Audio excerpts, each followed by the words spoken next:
To Brexit, and joining me now, Erin Elmore, Trump supporter and former contestant on The Apprentice. With a good morning to you, Erin. Thanks for joining me. And I want to talk about Yahoo columnist Rick Newman, who writes today. We're going to show the entire thing that he writes, but I'm only going to read part of it. We don't have time to go through all of it. At the end, he writes, anybody hearing Trump praise Brexit will wonder why he's endorsing a policy that promptly turned a strong economy into a weak one.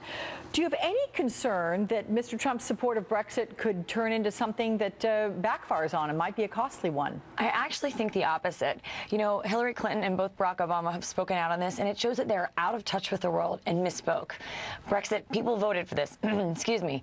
They voted to take their country back, and that's very similar to what the American sentiment is. We want to make America great again. They wanted to make Great Britain great again.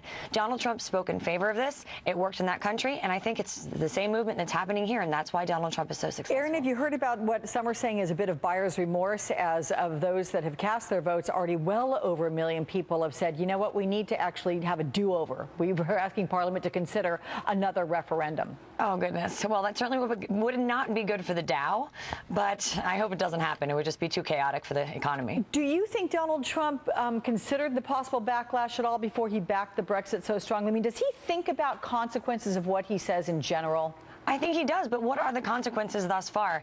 He came out on the right side of this discussion, and Hillary Clinton and Barack Obama did not.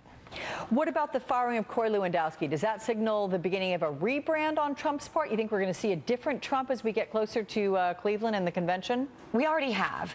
You know, Corey did a great job getting through the primaries. There were 16 other candidates, and with Corey at his side, he defeated them all. We are now galloping forward into the general election. Donald Trump now has Paul Manafort. He has been called the most significant and effective political operative of the last 40 years.